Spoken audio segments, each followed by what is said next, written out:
Une chute célèbre, que devient Peggy Zlotkorski, Miss France qui s'était évanouie à l'annonce de sa victoire? Les assidus des concours Miss France s'en souviennent, en 1989, Peggy Zlotkorski est couronnée et s'évanouit sur scène. Que devient celle dont la chute est restée célèbre, plus de 30 ans après?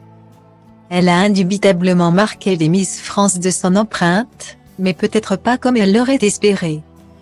2 ans après le sacre houleux de Nathalie Marquet le 31 décembre 1986, c'est le grand soir pour la toute jeune Miss Aquitaine 1988. Peggy Zlotkorski a à peine 17 ans et elle se demande un peu ce qu'elle fait là. Elle est en effet très surprise d'arriver jusqu'à la phase finale du concours. Pourtant la voilà dans le duel final qui l'oppose à Dorothée Lambert, Miss Alsace. Lorsque son nom est prononcé, la jeune fille est comme foudroyée par la surprise et s'effondre au sol comme un sac à patates. Avant d'être rapidement secourue par le chanteur Sacha Distel. Une séquence étonnante qui n'a pas manqué d'amuser les téléspectateurs et qui continue d'enrichir depuis de nombreuses années les bêtisiers des fêtes de fin d'année. Dans un live Instagram avec Sylvie Tellier en 2020, Peggy Zlotkorski avait, avec humour, raconté les conséquences de cet évanouissement. Cette chute n'était pas prévue. Ça a été une chute célèbre. Je suis une des seules Miss qui a fait la une des journaux de manière internationale. A-t-elle confessé? En Pologne, à New York, partout j'ai même eu un article dans Le Monde, ce qui est assez rare. Mais qu'est devenue la Belle aux yeux de chat?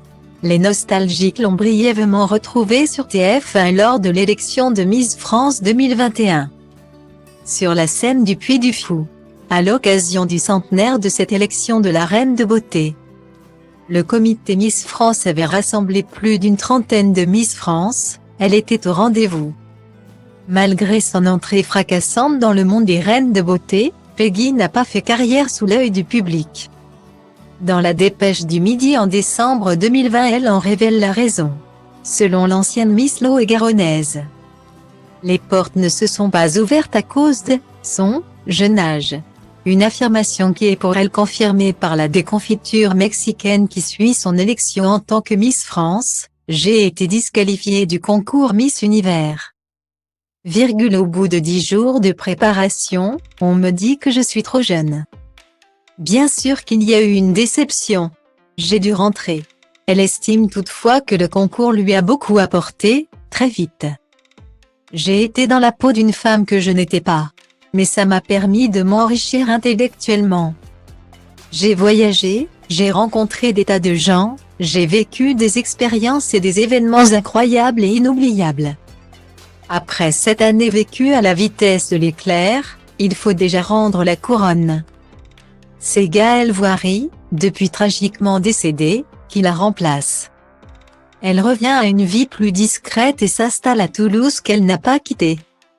Après un bac B, elle effectue un BTS force de vente, puis travaille pendant 20 ans dans l'industrie pharmaceutique avant d'entamer une reconversion professionnelle. Depuis quelques années, je suis chargée de communication dans un grand groupe, a-t-elle affirmé à nos confrères. Et Peggy est devenue maman, de 2 enfants. Ça occupe bien, s'amusait-elle, affirmant que ce passé de Miss ne lui manque pas, je suis comblée dans ma vie. Je ne suis pas une envieuse. Tout est bien qui finit bien.